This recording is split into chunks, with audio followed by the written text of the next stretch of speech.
parte de que de ustedes también vengan ideas. Nosotros pues nos encargamos de desarrollar y ejecutar, será la palabra, pero que de ustedes venga también la iniciativa. Y pues para que conozcan, tenemos 3 invitados muy importantes. Está con nosotros Miguel Orejuela, que es director de operaciones de Circular Lab. Tiene más de 18 años de experiencia combinada en ingeniería y gestión, incluyendo presupuestos, suelos y pilotes, construcción sostenible en LEED, contratación general, gestión de la construcción, cumplimiento normativo a nivel local y estatal y promoción de políticas de construcción ecológica. Y tiene, digamos, gestión diaria de operaciones en campo de múltiples oficios en proyectos de construcción medianos y grandes. Digamos, Miguel estuvo participando ahorita les va a contar mejor, en este proyecto de la universidad que fue Cradle to Cradle. Creo que fue el primer proyecto con esa categoría o con esta forma de trabajo. También está con nosotros Juan Camilo Botero, que es fundador de la empresa Glast, que además es la empresa colombiana más innovadora de la última década, según Impulsa Colombia. Digamos que Glass Innovation Company crea productos y materiales disruptivos para reducir el impacto ambiental de la construcción.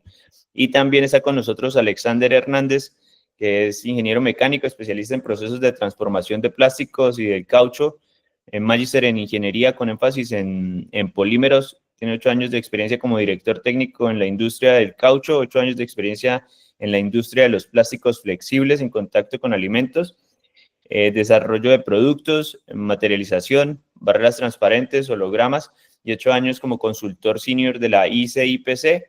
Actualmente es el gerente de investigación y desarrollo de la compañía Glass Innovati. Y pues yo quiero nuevamente darles las gracias, muchas gracias por acompañarnos, por aceptar la invitación, y pues aquí el auditorio es de ustedes. Javier, gracias por la invitación. A todos, buenas tardes. Desde Glass nosotros venimos desarrollando desde el 2018 materiales verdaderamente disruptivos. Todo lo que hacemos nosotros en Glass, nosotros decimos que somos una compañía de first, en inglés, como de primeras cosas. Todo lo que hacemos es único en el mundo. Tenemos varios verticales dentro de la organización. Tenemos pinturas removibles, tenemos un producto que reemplaza las películas plásticas de un solo uso en la construcción. Tenemos aislamientos térmicos, tenemos aditivos de concreto.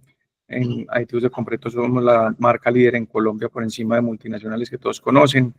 En temas de sostenibilidad tratamos de que nuestros productos sean o carbono neutro o carbono negativo. Con esto, y para dejarlos en manos de Alexander, que es la persona idónea para explicarles qué está pasando en temas de nivel nacional, en términos de regulaciones con respecto a la ley de plásticos de un solo uso y a la ley que acabó de empezar a regir en términos de eficiencia energética. Yo creo que Alex les puede contar bastante de lo que estamos haciendo. En Glass tenemos 2 productos que le pegan a esto directamente. Uno, somos la única compañía en el mundo que nos inventamos el reemplazo de estas películas azules que se usan para protección en obra de ascensores, ventanas, puertas, etcétera, que es una película de plástico. Esa película de plástico es completamente diferente a lo que hacemos nosotros. Nuestro producto decarboniza, por cada kilo usado, decarboniza menos 11 kilos de CO2, y aparte todo es biodegradable. Y por el lado de aislamientos térmicos tenemos un producto que se llama Thermblast, y Thermblast yo creo que va a revolucionar la industria de aislamientos térmicos en el mundo, porque en términos de eficiencia, pues nosotros logramos que con 1 milímetro de espesor de nuestro producto, que se puede usar ahorita que leías, Javier, el tema en lo que ustedes están involucrados, nosotros estamos con 1 milímetro para construcción nueva o construcción vieja, que es lo importante en el mundo, porque hay más viviendas que las que se están construyendo. Pues todas las viviendas actuales pueden llegar a usar nuestro producto en zonas de estaciones, llámese frío o calor, y somos capaces de garantizar hasta un 50% del ahorro energético de la vivienda. Eso es brutal.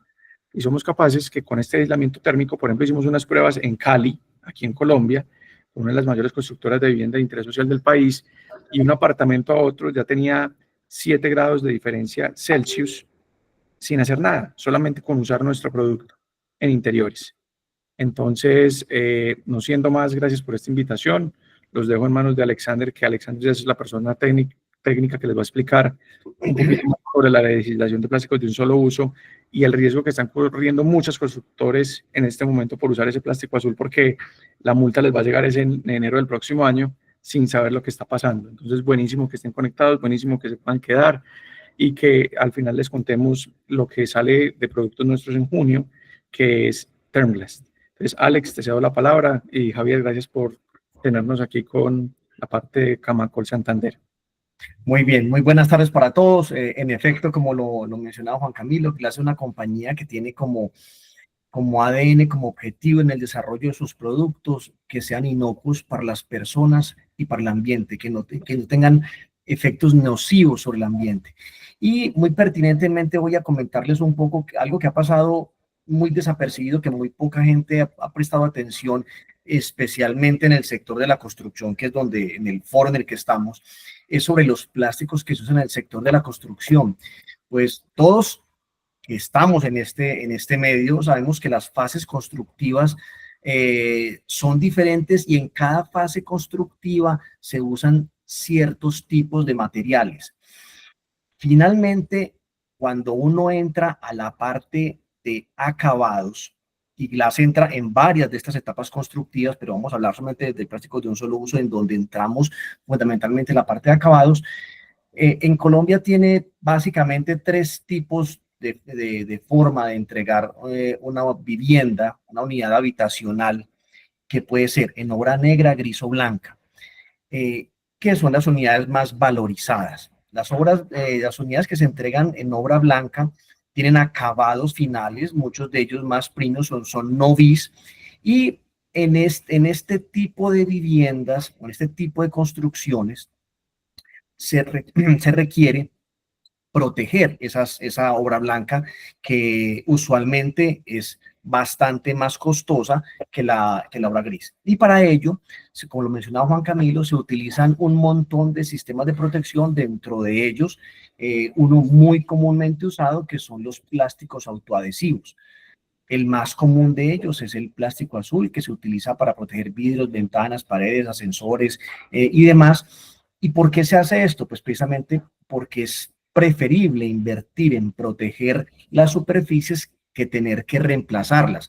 Nadie quiere, después de haber pagado 500, 600 millones de pesos por un apartamento, que los vidrios estén rayados, que la cocina esté rayada. Entonces es preferible invertir en este tipo de elementos de protección y no tener que entrar a reparar o reemplazar. El tema es que estos elementos de protección llegan a costar, dentro de la estructura de costos, entre el 1 y el 5% de lo que uno invierte en los materiales. O sea, son productos que inicialmente pueden parecer que no son muy costosos, pero representan un valor importante dentro de la estructura de costos de la compañía. Y aquí hay algunos ejemplos de los elementos que se protegen. Este tipo de elementos es importante, no duran un montón de tiempo, duran 6 meses a lo sumo, donde uno tiene que quitarlos y volver a poner si se va a demorar más de 6 meses la entrega del apartamento.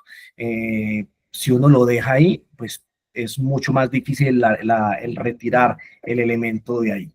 Entonces, para que se hagan una idea nomás, a uno le puede parecer muy poco, no es una película muy pequeña, eso no pesa nada, pero cuando uno mira las cifras a nivel de Colombia, encuentra que Colombia estamos importando 35.000 toneladas de este tipo de materiales.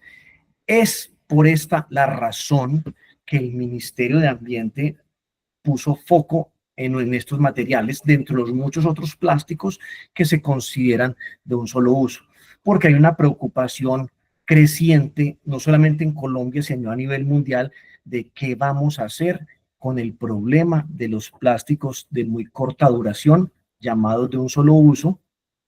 ¿Cómo mitigamos ese impacto, esa generación de desechos al ambiente? Por muchos años se trató de manera no normativa, y aquí desafortunadamente ni en Colombia ni en ninguna parte del mundo las cosas funcionan por amor al ambiente. Tiene que entrar los gobiernos a legislar, a multar, a sancionar, a restringir ese tipo de cosas, porque de lo contrario, las dinámicas de mercado siempre serán a lo más barato y a lo más sencillo, que muchas veces no compagina con lo ambientalmente responsable. Y esto no es nuevo. Colombia viene desde hace varios años, desde el año 2006, enfocándose y trabajando en una política ambiental. Por allá desde el COMPES, desde el año 2006, donde se empezó a hablar de los PGIs, del manejo integral de residuos sólidos. Por allá después, en el 2018, miramos el tema de política de crecimiento verde. Posteriormente, Duque, el presidente Duque, al final de su mandato, sacó la Estrategia Nacional de Economía Circular, que da los lineamientos para todos los sectores, incluyendo el de la construcción, cómo debería abordar el país los temas de estrategia de economía circular. Recientemente yo fui partícipe de las discusiones de la ley 1407 del 2018, donde habla de la responsabilidad extendida del productor, en donde se plantea que el plástico que contiene un alimento, un producto, lo que sea, también es responsabilidad de quien produce o vende el alimento. No es solamente el que vende el paquete de papas, no es solamente responsable por el contenido de la papa, no, por el empaque que lo contiene. Entonces es una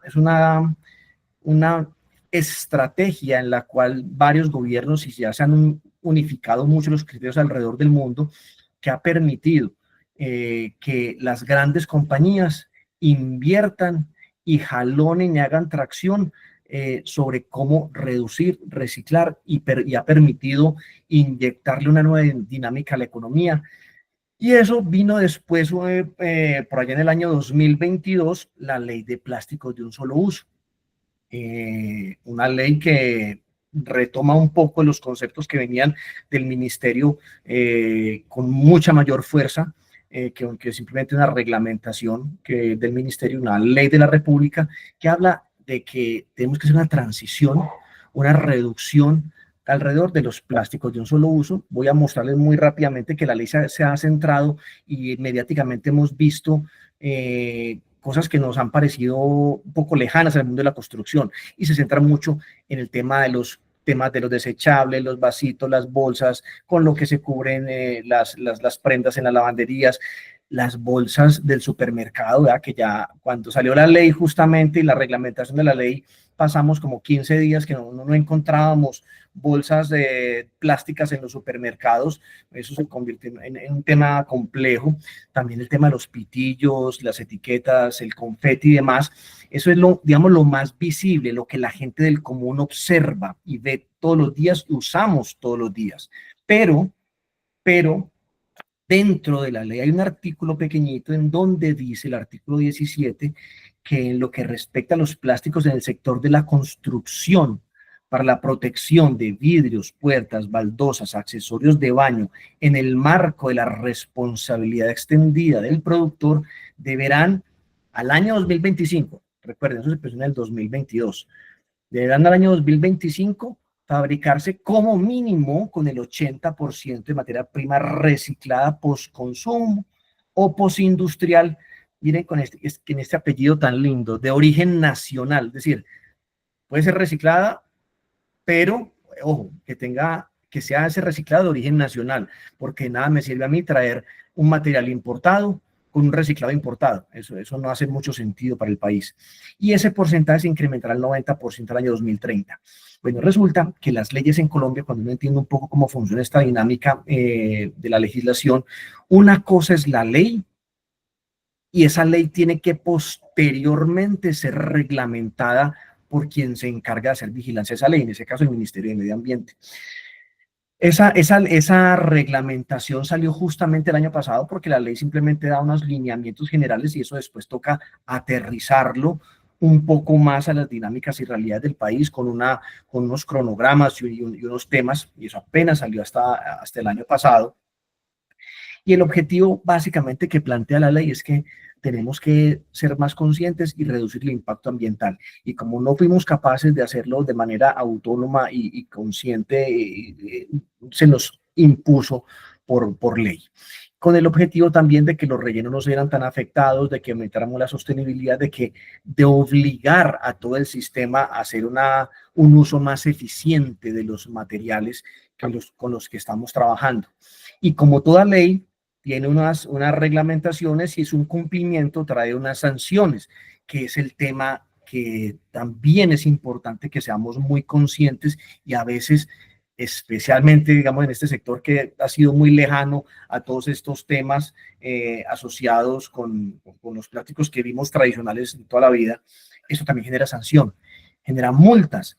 ¿Quién es el que hace esa multa? Pues la autoridad ambiental competente. ¿De dónde? Pues de la jurisdicción a que le compete. Será una para el área central de Bogotá y sus alrededores, otra diferente aquí en Antioquia, otra diferentes regiones del país. El país está subdividido en autoridades ambientales por regiones.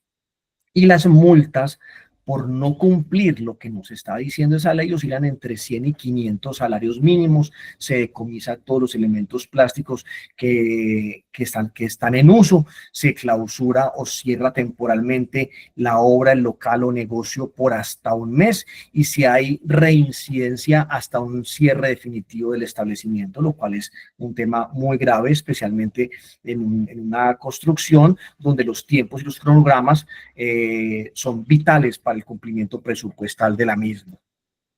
Entonces, hay unas excepciones que para este caso particular de los plásticos en la construcción no aplican,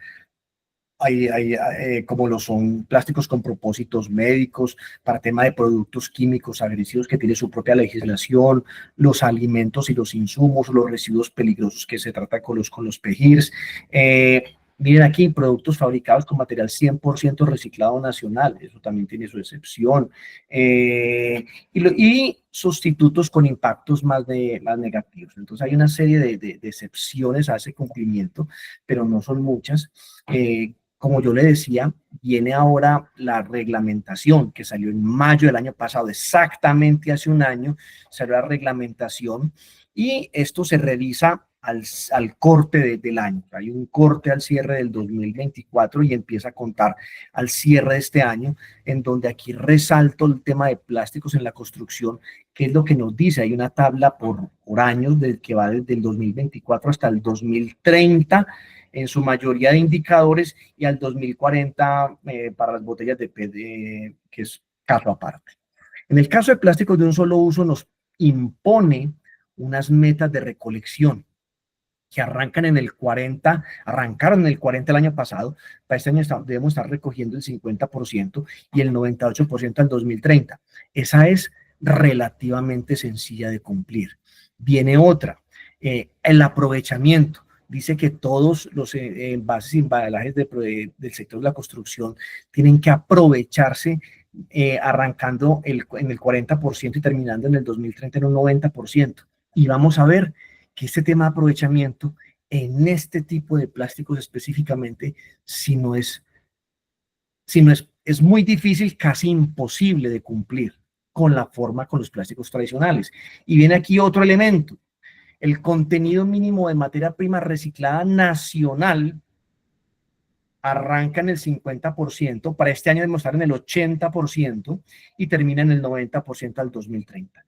Y dice, cualquiera dice, eso es fácilmente cumplible, pero resulta que no, porque cuando miramos en detalle qué son este tipo de plásticos que se usan como autoadhesivos, resulta que no es un solo plástico, es un multimaterial.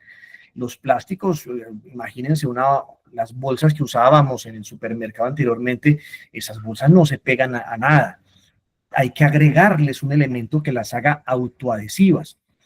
Esas bolsas o ese tipo de películas plásticas normalmente son polietilenos de alta densidad, a los cuales se les aplica un coating acrílico, un adhesivo acrílico, que lo hace súper eficiente y bueno para hacer como un efecto autoadhesivo, para poderlo quitar posteriormente, porque el plástico por sí solo no se le pega ni se le adhiere a un elemento externo, pero eso le genera a su vez unos inconvenientes grandísimos y unas dificultades enormes en el tema de reciclaje, porque son dos materiales completamente disímiles, lo que hace que el reciclar sus materiales se hace imposible en la práctica, porque ese acrílico combinado con el polietileno no son compatibles, deteriora completamente las propiedades del polietileno y los productos que se generan de ahí no tienen las mejores características, por lo tanto no es fácil recuperar el material.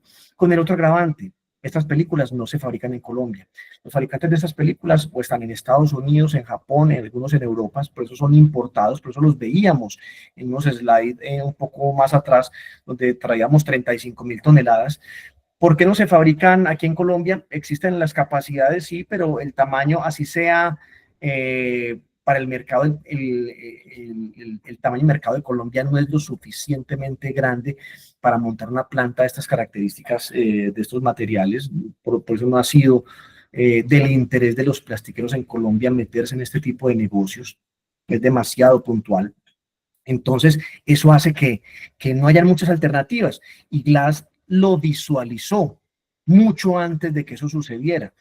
Y la alternativa que presenta o que desarrollamos en su momento fue un protector universal de superficies, que fuera multipropósito, que sirviera para pisos, para muros, para ventanas, para un montón de superficies, que fuera fácil de aplicar, pero que tuviera unas características más amigables con el medio ambiente. Protege, como lo mencionaba, múltiples superficies, se aplica fácilmente, se aplica como una pintura, es muchísimo más resistente química y mecánicamente que el plástico de un solo uso, porque resiste hasta las chispas de soldadura que se dan a veces en una obra, el tráfico, si estoy caminando por encima de él, lo resiste sin ningún problema, y es bastante resistente a químicos fuertes que se usan muchas veces en obra, por ejemplo en fachadas.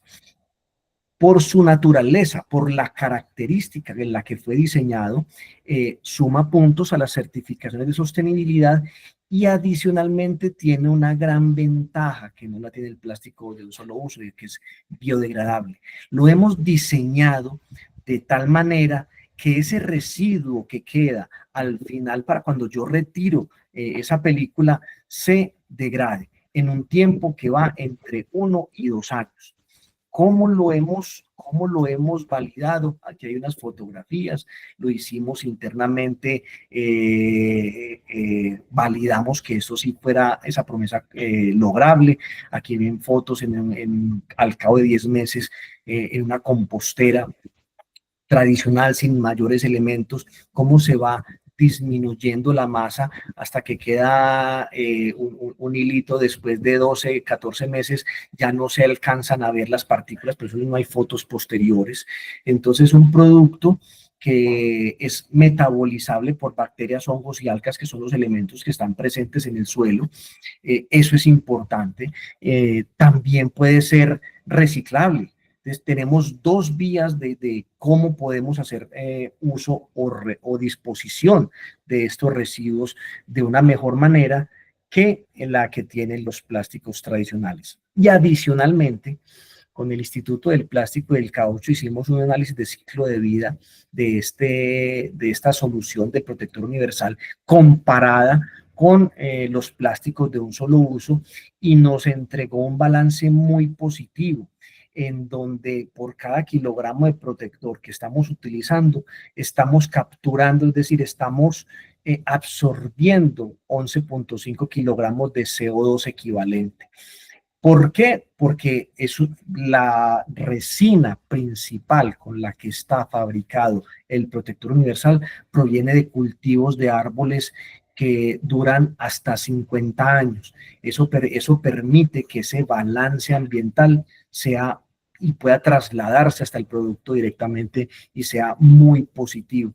De tal manera que es un producto bastante provechoso, que es una alternativa ya rápida, existente, para reemplazar lo que hay. O sea, un constructor no tiene que ponerse a buscar alternativas, mirar si cumple o no cumple. Esto ya le cumple, ya le subsana lo que está trabajando hoy en día de una manera fácil, de una manera que puede que puede sumarle a sus puntos de normatividad ambiental si es que está aplicando, y adicionalmente no tener ningún inconveniente desde el punto de vista de legislación. Es un video de cómo se aplica y se retira el producto de una manera fácil y sencilla. Entonces es una manera muy ilustrativa de mostrar cómo es la forma de uso del producto.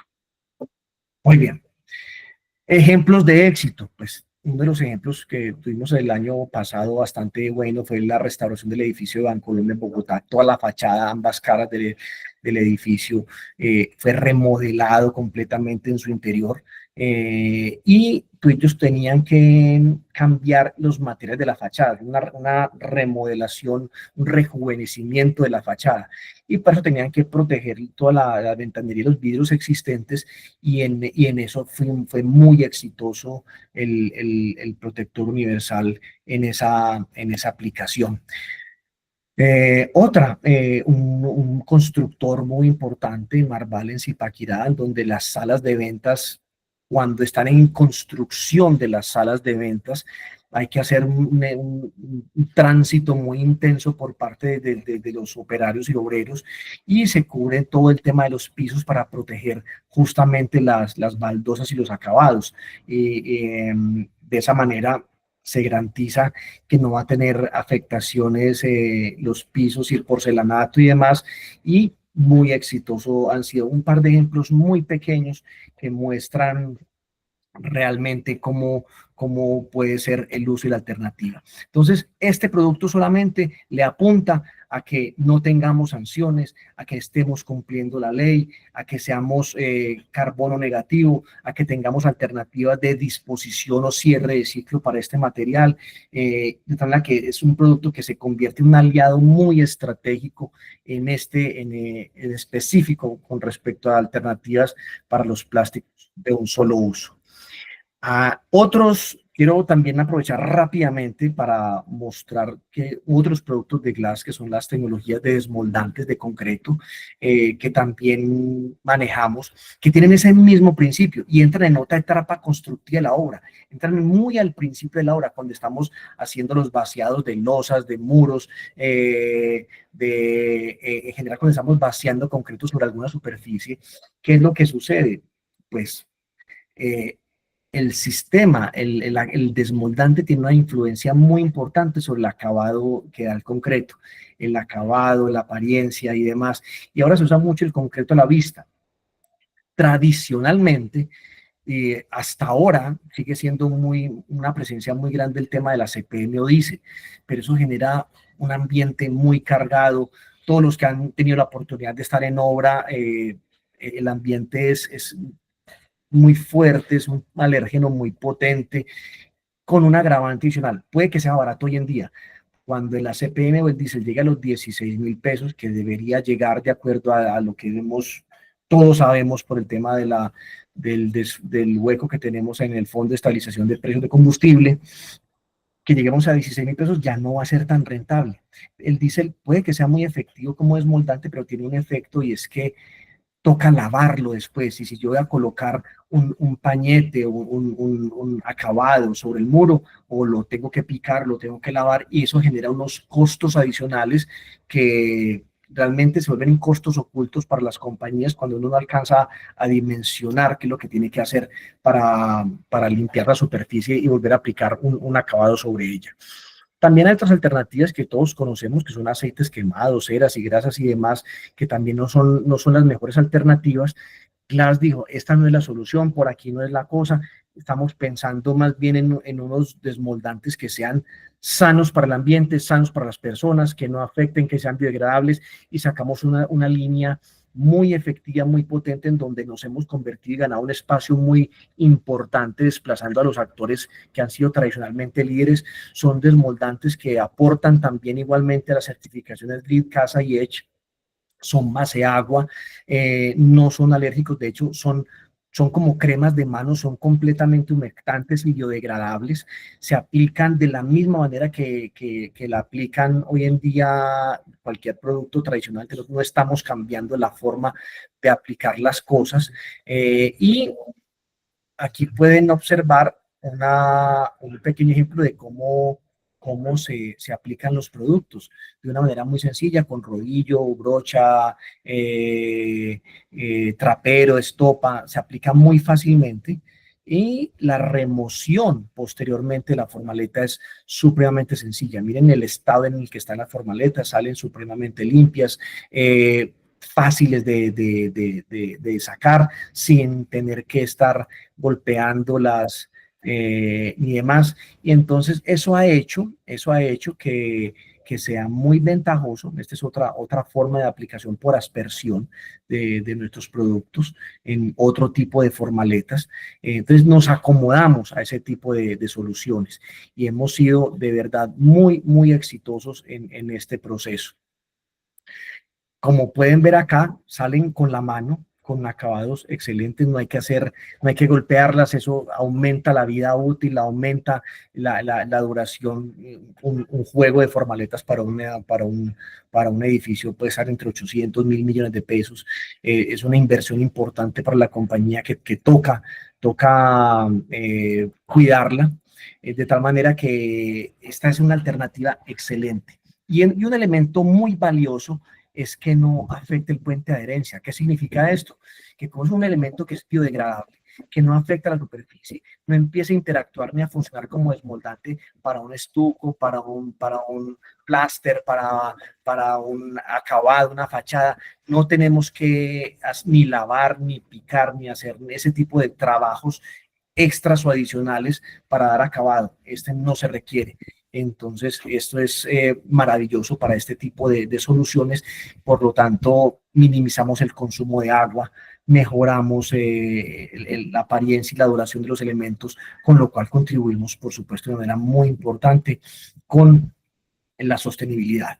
Finalmente, estamos a puertas de un par de meses de salir a mercado con uno de nuestros productos más recientes, que al principio de la charla están hablando de soluciones de muros verdes, paneles de una manera y otra, y hay muchas alternativas. Nosotros estamos aportando también con una muy interesante, que es un recubrimiento basado en nanotecnología, en donde estamos minimizando la conductividad térmica, funciona en interiores, funciona en exteriores, puede colocarse encima del producto. El producto no pretende dar acabado ni buscar acabado, busca es maximizar la funcionalidad de aislante térmico. Funciona para frío tanto como para calor, porque el principio de conductividad térmica es independiente en si es de calor o frío, no hay diferencia al respecto. Y con esto podemos bajar hasta 10 grados centígrados con un espesor de 1 milímetro, lo cual es realmente muy relevante en la industria hoy en día, porque las alternativas tradicionales, estamos hablando de 4 pulgadas o 3 pulgadas de espesor, materiales que no son los más fáciles de manejar ni de disponer, como poliuretano expandido, poliestireno expandido, filana de fibra de vidrio y demás, algunos de ellos con elementos carcinógenos. Este es un tema base agua. Y aquí hay unas fotografías donde podemos ver una prueba que hicimos en ambiente real, en 2 apartamentos, uno en el alcoba principal, uno con y otro sin. Podemos ver la diferencia con cámara térmica infrarroja. Le hicimos seguimiento por hasta 1 mes a las condiciones ambientales, apartamentos que les da el poniente, apartamentos que les daba el naciente. Hicimos todo un estudio, tan es así que esta constructora está muy interesada en cómo avanzamos, cómo llegamos a la realidad de estas alternativas, que con solamente, les doy un dato, ahorrar o disminuir 1 grado centígrado el set point del aire acondicionado, estamos ahorrando entre un 30 y un 40% el consumo energético. Entonces le pegamos a un montón de elementos de la sostenibilidad, como es el ahorro energético, el confort térmico, la reducción de los espesores que necesitan las edificaciones para dar ese confort térmico, mejorando la rentabilidad también de los espacios. Es un elemento realmente revolucionario en la industria de la construcción, este tipo de aislantes térmicos. Estos sí están para quedarse durante la vida de la construcción de la obra, no hay que reponerlos, repararlos, repintarlos, reaplicarlos, no, eso está para que dure lo que dura la fachada, lo que dura la construcción. Entonces, con eso termina y demostrarle un poco los aportes de Glass a estos temas de sostenibilidad. Seguimos trabajando en esto. Todos nuestros productos tienen esa componente, ese ADN, y estamos abiertos a partir de ahora a preguntas al respecto. Alexander, muchas gracias. Realmente muy interesante los avances que ustedes han logrado en materia de productos. Yo tengo una pregunta y bueno, aquí está abierta la posibilidad y la idea es que ustedes puedan solucionar sus dudas también, pero quería saber, ¿ustedes han venido desarrollando declaraciones ambientales de producto de esto o han tenido algún avance o lo tienen por ahí planeado? Claro que sí, tenemos unas autodeclaraciones, por supuesto, también basadas en análisis externos, pero sí es de nuestro interés trabajar muy de la mano con ustedes para que todos estemos alineados y que tengamos unas declaraciones de tercera parte. Sí nos interesa mucho ese tema. Sí, sería ideal. Digamos que por aquí en la región empezamos con un proyecto que busca poder estimar, ¿no? O calcular la huella de carbono de las edificaciones. Tener ese tipo de información sería clave para las empresas. Otra pregunta que me gustaría hacerle. Hablábamos hace un momento con Juan Camilo de hasta 500 salarios mínimos que pueda llegar la multa por el uso de estos plásticos, ¿no? Correcto. O sea, ¿por qué varía esa cantidad de salarios mínimos? ¿Qué es lo que hace que sean más o menos? Bueno, eso lo valora o determina la unidad ambiental que le corresponde el caso. Depende del tamaño de lo que esté consumiendo. No es lo mismo el que usa o tiene apenas un edificio que el que tiene una ciudadela en construcción. O sea, el nivel de impacto es mucho mayor. Entonces ellos hacen ese tipo de valoraciones de impacto que tiene cada una de las obras o del incumplimiento, de la reincidencia. Normalmente ellos no entran a sancionar de una vez o sancionan en niveles pequeños, pero cuando se vuelve reincidente, te dicen 1 o 2 veces, eso va incrementando sucesivamente. Esa es la razón por la cual tienen un rango en el cual se dan esas sanciones. O sea, la dinámica es la entidad competente va, visita la obra, identifica tal o calcula o lo que sea y ya luego. Correcto. En el caso de que suceda, ¿no? Correcto. Bueno, pues habrá que tener muchísimo cuidado con ese tema. Yo no sé si alguien tenga una pregunta adicional. Es momento para hacerla.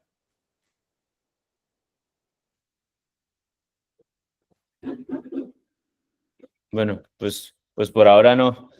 Bueno, igual pueden dejarla en el chat y la vamos respondiendo en el chat en la medida que se vaya generando. Listo, perfecto, Alexander. Muchas gracias por acompañarnos. Voy a darle paso ahora pues, a Miguel. Miguel, nuevamente buenas tardes. Hola Javier, muchas gracias y a todos por la participación también en este evento maravilloso. Muchas gracias Javier por la invitación también y la consideración. Listo, entonces pues como Javier muy amablemente me presentó, mi nombre es Miguel Orejuela, yo soy el director de operaciones de Circular Lab. Nosotros pues nos dedicamos a la estructuración de diferentes proyectos de desarrollo sostenible, desde edificaciones de infraestructura, así como el desarrollo de políticas públicas para el desarrollo territorial sostenible y la construcción de herramientas para promover la economía circular y la sostenibilidad, así como lo hemos hecho con Camacol en diferentes oportunidades. Entonces, la idea de hoy es hablarles un poco cómo la economía circular puede convertirse en un detonante de eficiencia y productividad para la industria de la construcción y para aquellas diferentes personas que desarrollan todos los proyectos. Como bien lo mencionaba Alexander, en el 2019 Colombia saca la Estrategia Colombiana de Economía Circular. La idea es poder, digamos que reducir la demanda de recursos naturales desde los diferentes sectores productivos del país y digamos que promover la conservación y la optimización en el uso de recursos. Esto parte, digamos que desde las diferentes políticas para la implementación de los objetivos de desarrollo sostenible, desde la generación, pues dentro de los planes nacionales de desarrollo de la Estrategia Nacional de Crecimiento Verde, la Estrategia Nacional de Desarrollo Bajo en Carbono, pero sí hay una preocupación muy grande en cuanto a las cadenas de valor, particularmente en la circularidad de los flujos de materiales y la optimización del agua y energía. La innovación en tecnologías y sistemas, como los ejemplos que nos mencionaba ahorita Alexander, y los modelos de negocios y ciudades sostenibles, que en últimas, desde que los sectores productivos se organicen, pues podemos atender las diferentes necesidades de las empresas, de las unidades productivas y los consumidores en torno a un consumo sostenible y una producción más limpia.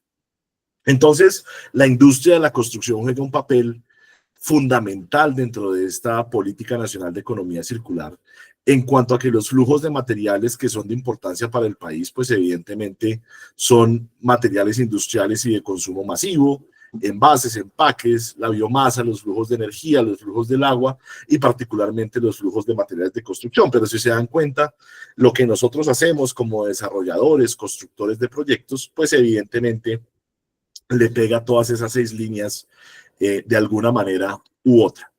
Entonces, la invitación aquí es digamos, a avanzar un poco en cómo entendemos este proceso de desencadenamiento de la demanda de recursos naturales y cómo podemos también movernos hacia adelante más allá de entender que el reciclaje pues es una de esas herramientas. De por sí, la Estrategia Colombiana de Economía Circular define 5 diferentes modelos en los cuales podemos implementar economía circular.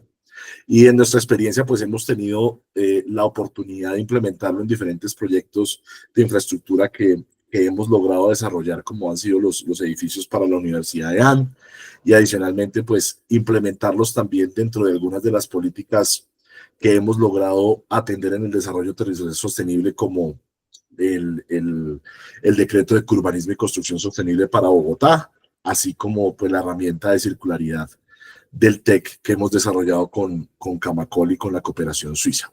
Entonces, ¿cuál es la idea? La idea es que, digamos, los modelos de valoración del residuo son importantes. Sin embargo, tenemos que mirar también los modelos circulares de reuso en cuanto a que no solo es usar materiales, también es reusar recursos naturales, como el reuso del agua. Colombia tiene una resolución del Ministerio de Ambiente, que es la resolución 1256 del 2021, en donde pues se atiende esa necesidad, entendiendo que pues el agua es un recurso que nos lo ha demostrado la historia y los diferentes fenómenos del Niño que hemos tenido en Colombia, absolutamente escaso. Ya estamos evidenciando ciudades como Bogotá que pues implementan racionamientos de agua potable porque definitivamente no hay suficiente recurso para atender. Entonces, la idea es que empecemos a incorporar estas tecnologías y estas estrategias de reuso de las aguas tratadas, de la optimización del consumo energético, de diseñar proyectos con modelos de extensión de la vida útil, en donde empezamos a utilizar las fuentes de energía no convencional renovable, en donde tenemos productos en nuestros edificios con procesos de manufactura mucho más limpios, donde incluso podemos prestar desde nuestras edificaciones servicios para las comunidades circundantes. Y es ahí un tema también bien importante en cuanto a cómo manejamos el análisis de partes interesadas y las actas de vecindad en los proyectos que construimos.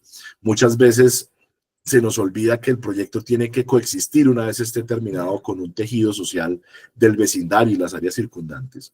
Entonces es importante dentro de ese análisis de partes interesadas poder entender qué podemos hacer por ese vecindario desde los servicios que prestamos en nuestra edificación, que algunas veces nos ayudan incluso a aumentar la rentabilidad comercial de nuestros proyectos, porque pues podemos incorporar esos servicios de contribución comercial que son necesidades sentidas del vecindario en los programas arquitectónicos.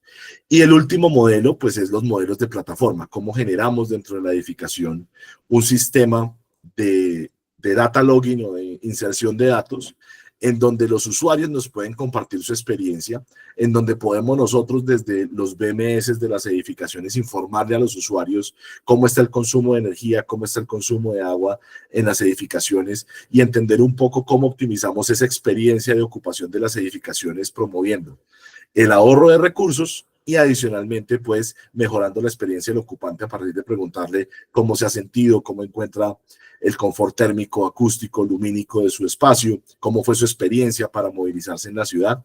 Y esa data es supremamente importante para generar esos modelos de optimización. Es decir, que tenemos muchas herramientas más allá del aprovechamiento de los residuos como herramienta de economía circular en la industria de la construcción.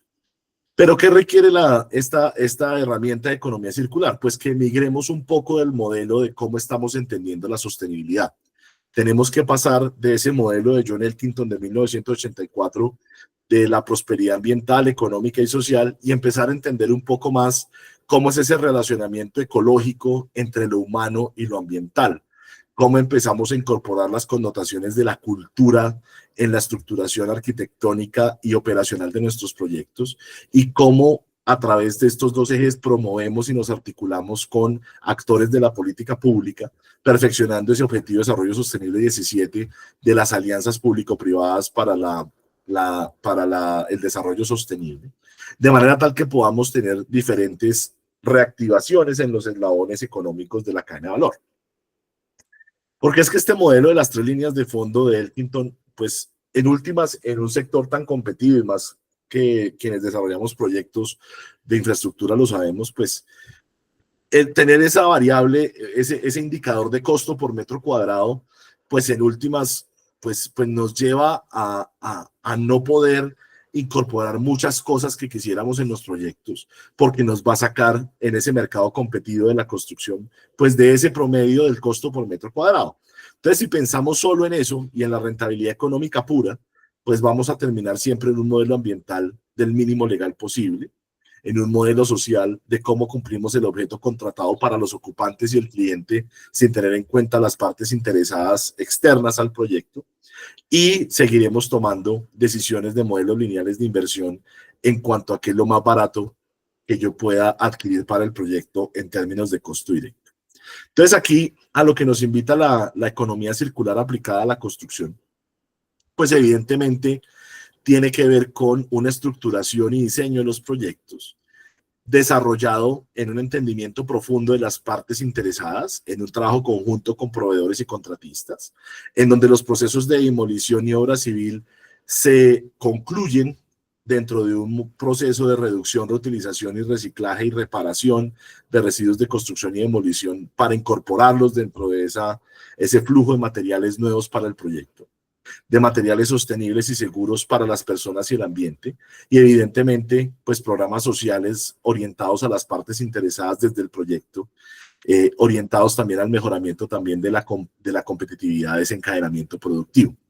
¿Cuál es, digamos que, la ollita de oro en ese esfuerzo de este círculo virtuoso de la economía circular? Pues que gracias a eso podemos ingresar a un interesante ecosistema de incentivos tributarios y programas de financiamiento de bajo costo que existen desde lo público en cuanto a financiamiento de incentivos tributarios y desde el privado en cuanto a programas de financiamiento en tasas preferenciales. Entonces miren que la gestión financiera de la cadena de valor en la industria de la construcción juega un papel muy importante.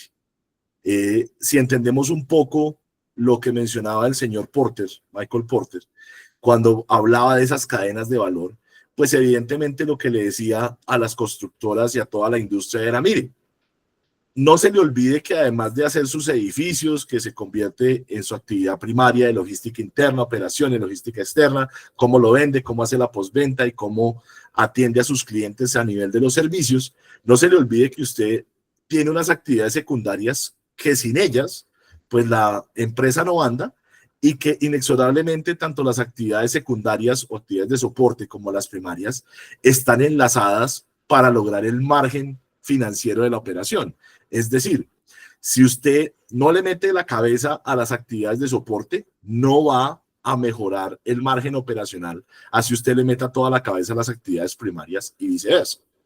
Entonces, la invitación desde la economía circular es realizar ese encadenamiento productivo, analizar esa cadena de valor, no solo en las actividades primarias, sino en esas actividades de soporte a nivel de infraestructura de la empresa, la gestión de recursos humanos, el desarrollo tecnológico y sobre todo algo que tiene una incidencia muy grande en el costo directo, no solamente de la operación empresaria del constructor, sino en el costo directo de los proyectos, pues es el aprovisionamiento.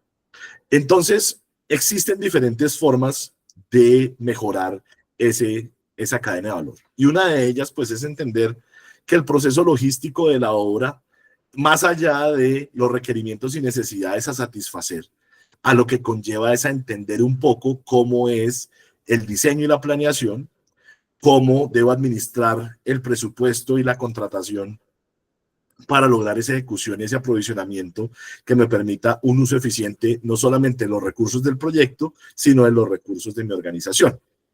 Y para mostrarles, digamos, una primera base de economía circular aplicada a un proyecto de construcción, pues les quiero compartir el caso del edificio en Legacy, que en ese ciclo 2 de economía circular, y que Javier lo mencionó ahorita, pues es el único edificio de la cuna a la cuna de América, de todo el continente americano.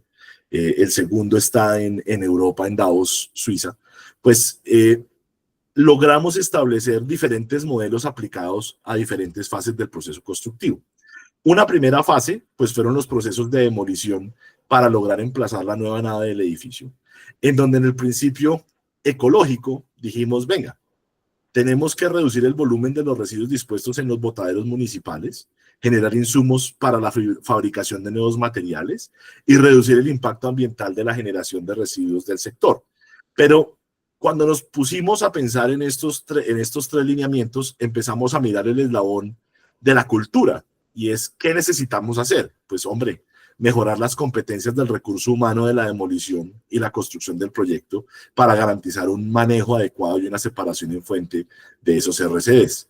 Y adicionalmente, como queremos generar insumos postconsumo, es decir, que el residuo deje de ser considerado basura y se vuelva un insumo importante para convertirse en nuevos materiales que posteriormente volvieron en su mayoría al proyecto, pues teníamos que generar alianzas estratégicas y comerciales con diferentes empresas del sector para lograr, digamos, que ese encadenamiento productivo para el aprovechamiento de los RCDs. Pero cuando surtimos ese proceso de entrevistarnos con diferentes empresas, hablamos con más de 200 empresas en esos 6 meses de proceso de preparación para la demolición, pues nos dimos cuenta que era importante entender un poco las resoluciones aplicables al aprovechamiento de los RCDs. Particularmente en ese entonces, estamos hablando del año 2017, estaba recién salida la resolución 472 del Ministerio de Ambiente y Desarrollo Sostenible y estaba en vigencia y aún sigue la resolución 1115 de la Secretaría Distrital de Ambiente de Bogotá.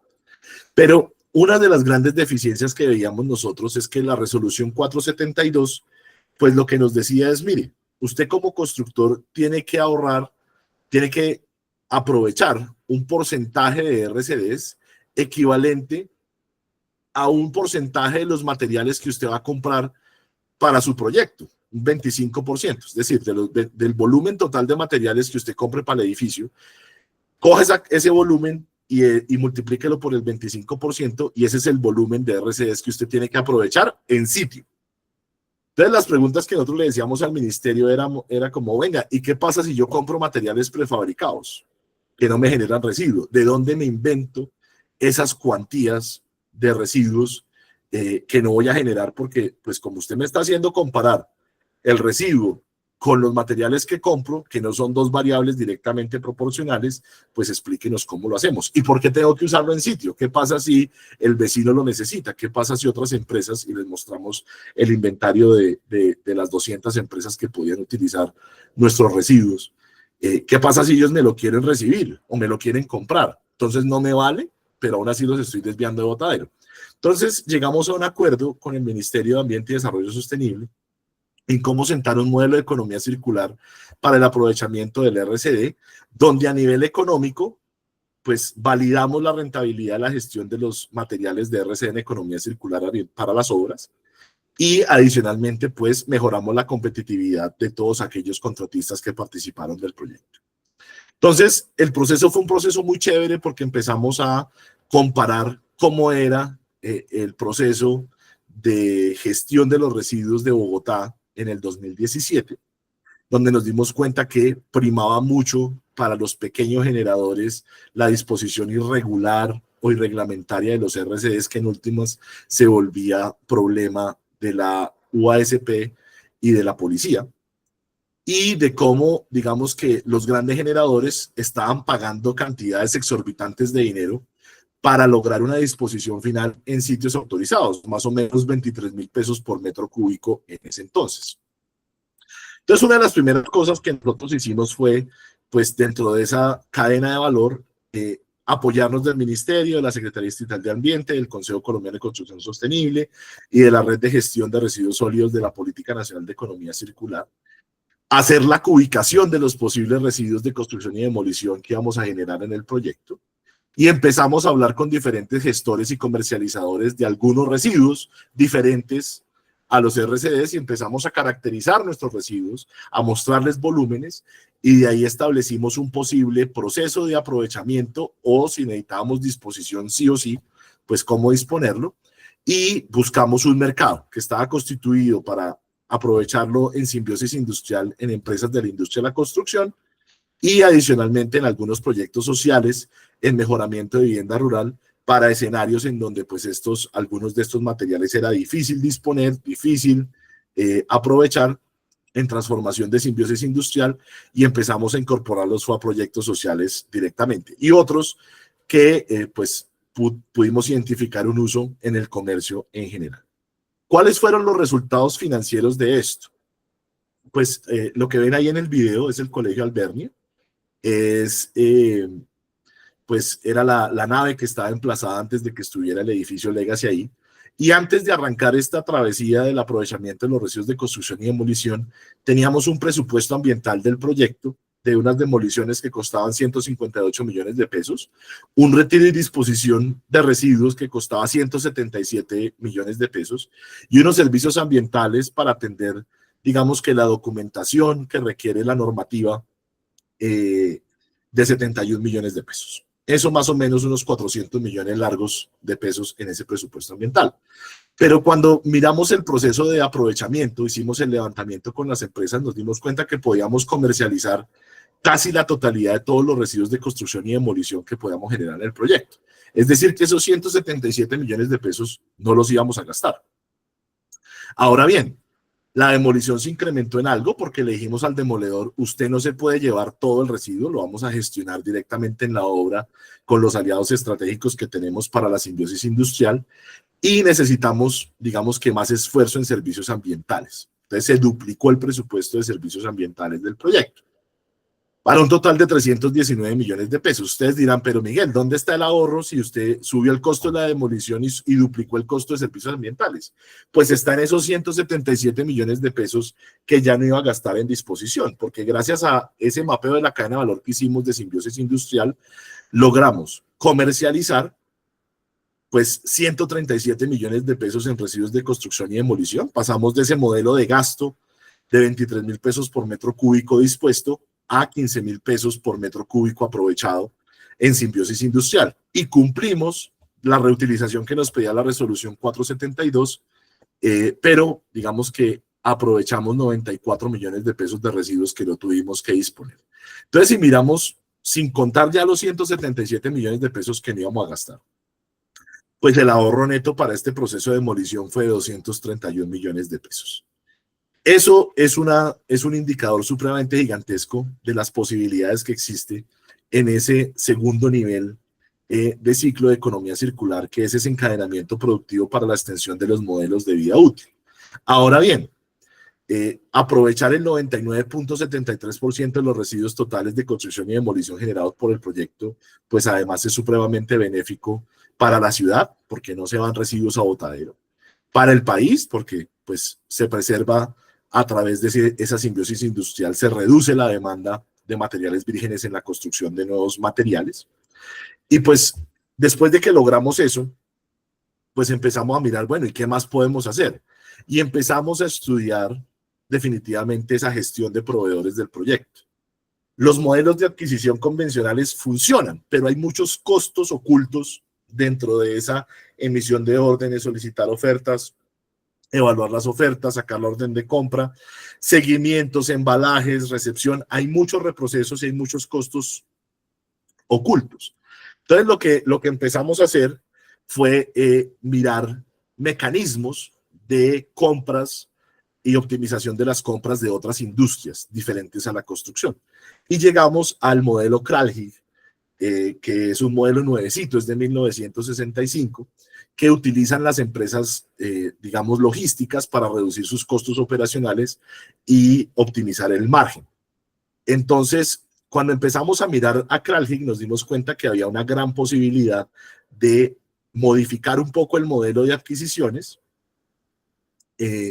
de empezar a analizar el mercado de fortalezas del proveedor y fortalezas del proyecto en las condiciones macroeconómicas y microeconómicas en donde se desarrolle, y adaptar este modelo a la industria de la construcción. Entonces, logramos sacar una matriz en donde pues tuvimos una clasificación de 4 tipologías de materiales que están dadas por el impacto en el avance del proceso constructivo que estos materiales o servicios tienen, y el riesgo de incumplimiento dado por el número de proveedores que cada uno de esos materiales o servicios tiene. Entonces, lo que hicimos fue coger los materiales que tienen más incidencia en el costo directo de construcción del proyecto y mirar, digamos, en cada uno de ellos cuántos proveedores hay, cómo era el análisis de riesgo y fortaleza del proveedor y del proyecto en el mercado, y qué materiales nos daban el mayor impacto en el proceso constructivo. Y de ahí sacamos unas conclusiones importantes. Primero, si los materiales tienen un alto impacto en el avance del proceso constructivo, nos permite generar obra y eso es lo que nos da rentabilidad en la operación, y tiene muchos proveedores, quiere decir que el riesgo de incumplimiento es bajo, pues los llamamos materiales multiplicadores. Son generadores de los mayores avances de obra. Es un mercado de proveedores competidos, pero la oportunidad está dada en que se pueden capitalizar mejores precios. Entonces, el concreto, el acero, la mampostería, manejamos esos procesos de contratación por subasta inversa, con algunos servicios como obra negra, acabado, cimentación. Manejamos pagos anticipados grandes para lograr congelar precios de adquisición, reducir las retenciones en garantía para esos contratistas, y básicamente, pues nos funcionó muy bien. Ya les voy a dar el número de ahorro que tuvimos en adquisiciones sin cortar ningún tipo de esquina a su especificación. En aquellos materiales donde hay un bajo impacto en el proceso constructivo, pero hay poco riesgo, porque hay muchos proveedores, los llamamos rutinarios. Entonces, esos rutinarios, pues empezamos a mirar qué beneficios logísticos nos traían para la obra. Entonces, con algunos ferreteros locales, empezamos a hacer bodegaje externo de sacos de cemento. Con las empresas de pinturas disminuimos la adquisición, la disposición de embalajes, por ejemplo, en la fase de acabados. Acordamos con Pintuco que recogiera todas sus canecas y cuñetes. Acordamos, por ejemplo, con Corona que se llevaran todos los cartones y las cajas con las que venían embalados, todas las cerámicas y los aparatos hidrosanitarios del proyecto, etc. Con los ferreteros locales pactamos entregas por demanda y fue un tema muy chévere porque eso ¿qué hace? Nos abre espacio en la obra porque el bodegaje es externo. Yo puedo construir, los bodegueros, los ferreteros me hacen entregas por demanda sin ningún problema. Y cuando yo negocio la reducción de empaques y embalajes, pues reduzco la cantidad de residuos que debo disponer, particularmente aquellos de pinturas, barnices, que son materiales peligrosos y requieren disposición especial, que son supremamente costosos. Adicionalmente, dijimos, venga, ¿cuáles son esos materiales donde hay pocos proveedores, pero que generan alto impacto? Entonces, identificamos las fachadas, los vidrios, los componentes electrónicos de climatización, las instalaciones mecánicas, eléctricas, de fontanería. Entonces, con ellos, ¿qué hicimos? Hicimos convenios, hicimos acuerdos de investigación, hicimos contratos de exclusividad. ¿Para qué? Para recibir descuentos en adquisición de costo directo, recibir garantías extendidas y a cambio lo que hicimos fue garantizar que las edificaciones que hemos hecho con estos sistemas, pues sean los showrooms para esas empresas. Entonces, ¿eso qué hace? Pues nos da unas adquisiciones en costo directo importantes porque nos saltamos la cadena de intermediación y compramos directamente en fábrica. Y con los materiales críticos, pues no hay nada que hacer, son materiales de bajo resultado en el avance de las obras. Hay poquitos proveedores, entonces ahí sí reforzamos el esfuerzo en tener buenas cláusulas en los contratos y tener tiempos tempranos de importación y tiempos tempranos de fabricación y tener esos materiales bien guardados en la obra. Sé que eso tiene un costo logístico, pero es mejor sacrificar un poco de espacio y tener esos materiales cuyo nivel de incumplimiento son altos por diferentes temas. Cuando aplicamos esto, por ejemplo, en el edificio Legacy, nos ahorramos 2.200 millones de pesos en costos directos de adquisición de materiales. Eso fue un poco más del 3% del costo directo del proyecto. Actualmente lo estamos implementando en el segundo proyecto de LEAN y estamos, digamos que, absolutamente ciertos que vamos a lograr, a pesar de que esta economía está bien apretada, hay mucho margen de negociación todavía, entonces estamos orientados a tener entre un 5 y un 6% de reducción del costo directo en adquisición a través del análisis que hemos hecho. ¿Y qué trae esto de bueno? Como les decía yo al principio, pues que podemos acceder a los incentivos tributarios de la resolución 135 de la URME del año pasado, en donde pues tenemos deducciones de renta del 50% en las inversiones que tengan que ver con materiales y equipos de gestión eficiente de la energía, exclusión de IVA, exención arancelaria en las importaciones y particularmente algo que es bien interesante, la depreciación acelerada de esos activos. Lo mismo aplica con las fuentes no convencionales de energía. Entonces, es un proceso en donde uno a través del portal que tiene la URME, es importante entender que solo el portal funciona en 2 ciclos al año, uno que va desde febrero hasta mayo y otro que va desde agosto hasta noviembre, se hace este programa. Es un proceso que se demora entre 2 a 3 meses para la gestión eficiente de la energía, para las fuentes no convencionales de energía es de 1 a 3 meses, pero cuando se recibe esa certificación de mejoramiento y control ambiental de la URME, pues sale una circular a la DIAN que le permite a los proveedores de esos materiales facturar con IVA cero al proyecto. Casos de éxito, pues el edificio Legacy fue el primero que aplicó a esto en Colombia, digamos, para el desarrollo de proyectos inmobiliarios. Ahí tuvimos una exención de 859 millones de pesos en IVA. Ahorita con la Universidad Cooperativa terminamos un proceso también de resolución 135 para el edificio que están haciendo en la 34 con Caracas, aquí en Bogotá, y logramos 1.500 millones de pesos de deducción, de exclusiones de IVA. Y tenemos varios que están en procesos en donde pues en promedio estamos entre el 1,5 y el 3% de ahorros en el costo directo del proyecto gracias a estos incentivos. A eso sumen las oportunidades de financiamiento sostenibles que tiene la banca en reducción del 1% en financiamiento para crédito constructor, hasta el 1% en el crédito hipotecario, que se vuelven herramientas interesantes también para proyectos de vivienda, particularmente en OIS, en cuanto a la reducción de los costos de las hipotecas para los nuevos compradores. Y las oportunidades de financiamiento desde el sector público que atienden al privado, como es el programa Reactiva Colombia de Findeter. Actualmente tiene 1.27 billones de pesos con una tasa del IBR más 0.8. Pagaderos a 12 años y con 2 años de periodo de gracia. Entonces, y se ha venido renovando. Esta era la primera versión que salió en el 24, pero ya está renovada para este año 25. Y pues aplica no solamente al público, aplica para el sector privado en energía, transporte, desarrollo urbano, construcción, vivienda, novis, salud, educación, medio ambiente, desarrollo sostenible, TIC, deporte, recreación y cultura. Entonces es una herramienta bien interesante para estar mirando. ¿Qué es lo importante? Uno, poder tener una indexación de ODS dentro del marco de la política pública nacional y contar con el análisis de viabilidad financiera de un banco de primer nivel. Y en los programas de banca privada, pues existen las herramientas de Lead Edge y Casa Colombia como llaves para entrada a esos créditos hipotecarios diferenciados, esos créditos constructores diferenciados. Pero ustedes estarán preguntando, bueno, y yo si me quiero meter a este cuento, ¿en qué herramientas cuento?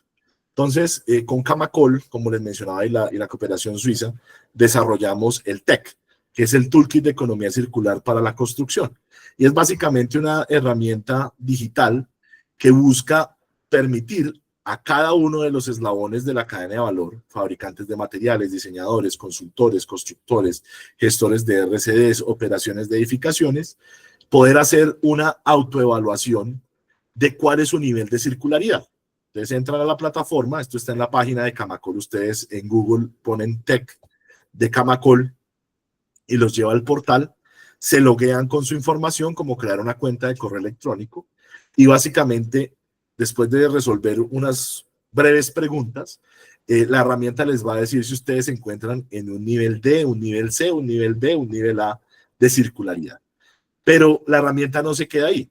La herramienta, a lo que nos ayuda, y gracias Javier por compartir el vínculo, la herramienta también lo que permite es no solamente decirles en qué nivel están, sino les da las diferentes hojas de ruta en planeación estratégica, desarrollo de capacidades, ecodiseño, gestión de recursos, gestión de residuos, simbiosis industrial, gestión social, gobernanza, género y circularidad, implementación de las TICs y gestión financiera y el modelo de negocio, para poder mejorar esos estados en los que ustedes puedan estar.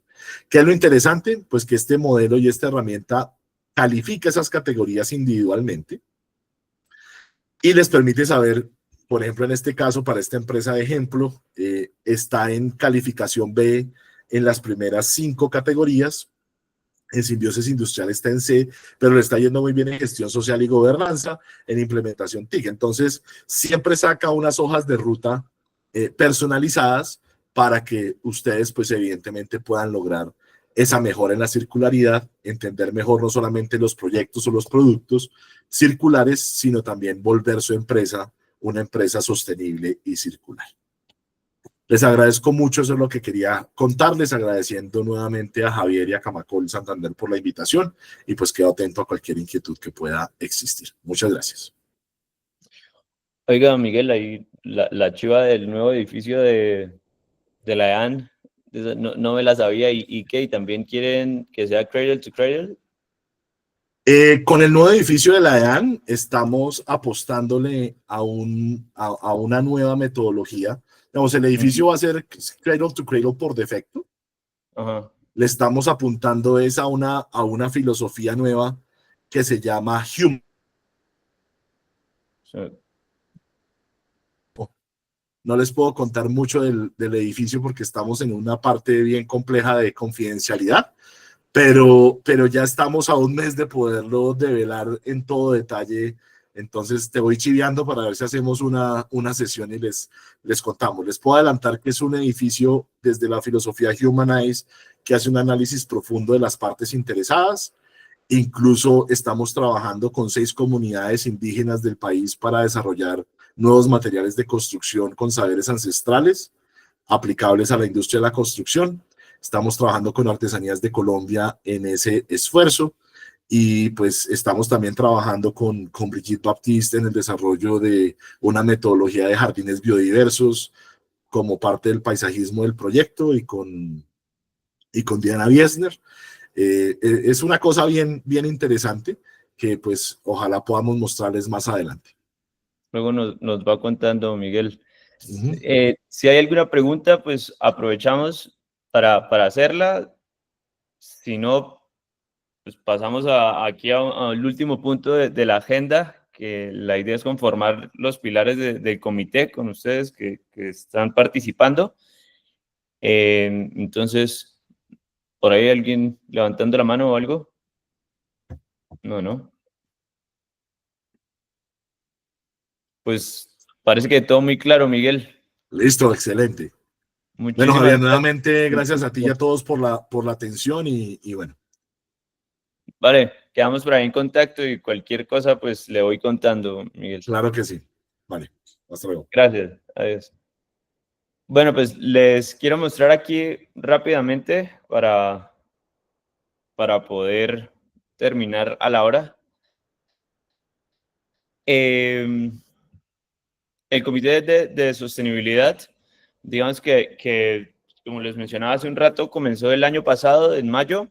Hubo un primer evento que se levantaron las necesidades del sector. De hecho, por eso la temática de esta actividad de hoy, de circularidad, fue una de las necesidades que ustedes como empresa manifestaron.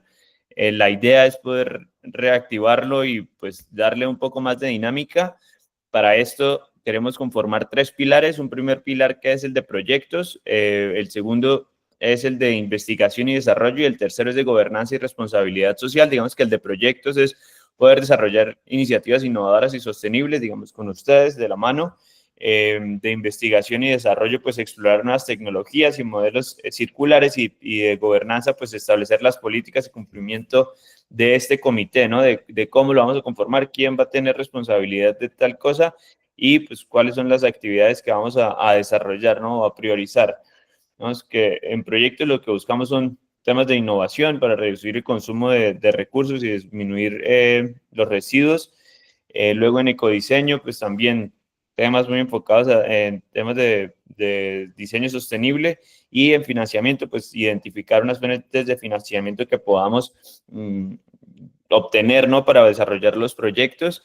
En investigación y desarrollo, pues queremos tener un trabajo colaborativo con universidades y centros de investigación.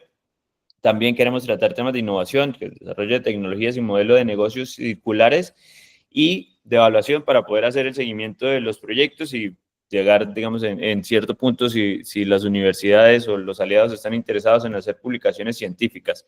Finalmente, el último pilar es el de gobernanza y responsabilidad social. La idea es poder establecer políticas internas, poder definir y aplicar normas para el comité, luego tener el seguimiento con auditorías o evaluaciones de cumplimiento de metas o demás, y la representación, digamos que integrantes con diversos intereses, que no sea solamente los diseñadores o que no sean solamente los constructores o los industriales, sino que esté conformado o los ferreteros, sino que esté conformado por varias partes para que vele cada uno por sus intereses, ¿no? También aquí en este de responsabilidad y gobernanza, pues queremos empezar con las obras, con los proyectos, hacer este proceso de sensibilización, ¿no?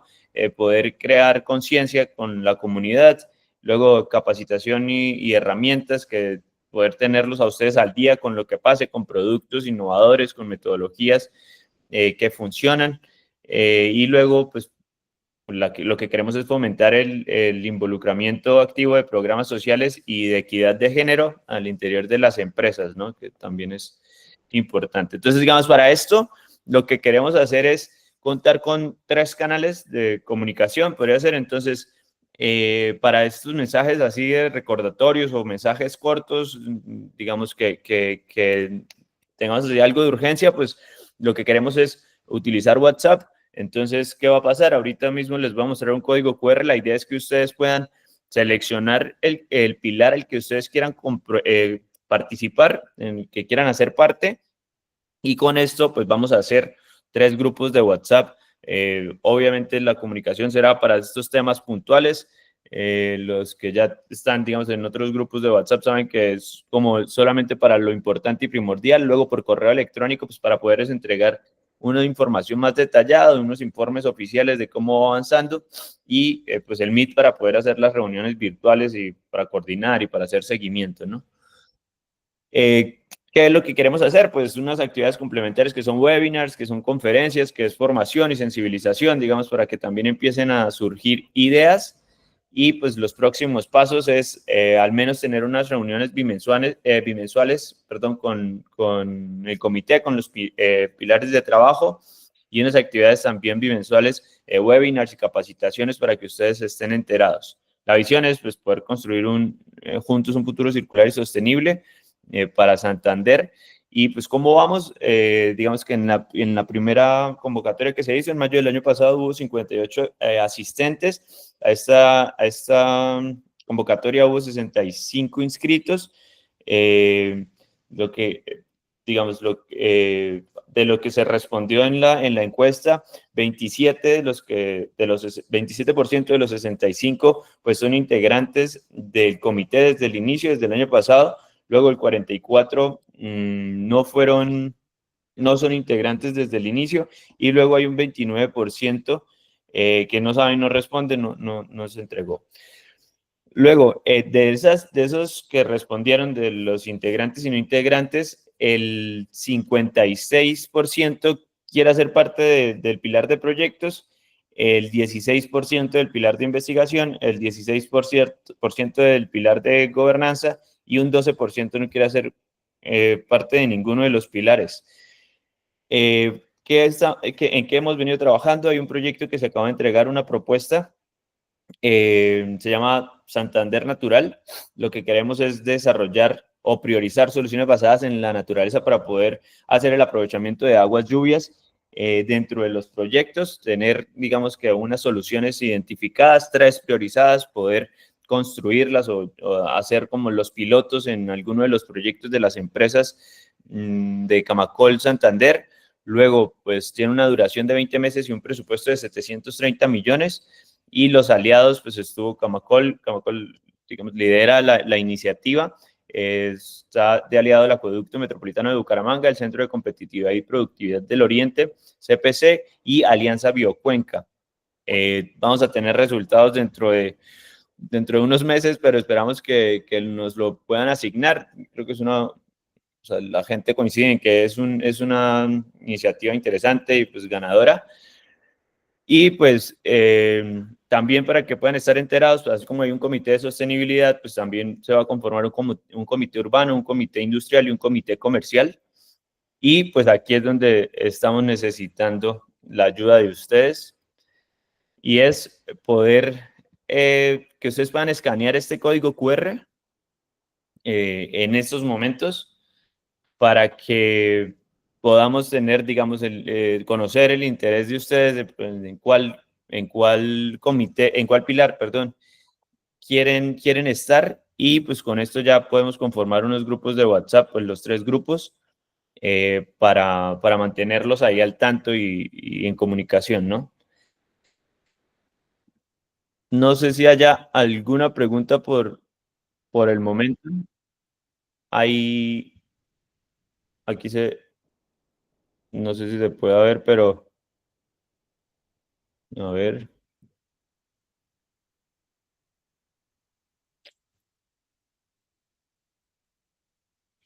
Por aquí se pueden ver cuántos han respondido.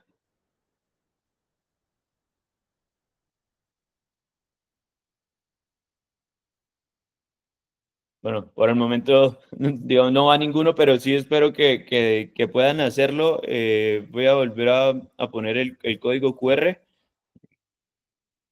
A ver acá. Para que lo puedan escanear. En este momento, si no, pues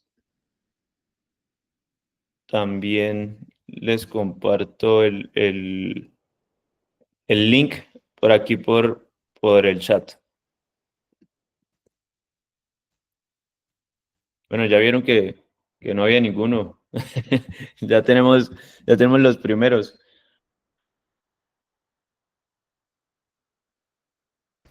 Hola, buenas tardes. Disculpe, ¿esta grabación dónde indicaste que la podamos encontrar? En el canal de YouTube de Camacol Santander. Vale, muchas gracias. Todavía no, porque se va a demorar un rato en general, pero sí va a estar ahí en un momento, si no mañana. Listo, gracias. ¿Quién tiene de pronto alguna duda de los pilares? Si todo está claro, pues digamos que para nosotros es realmente importante que puedan ustedes hacer parte para que tenga también peso y valor este comité, ¿no?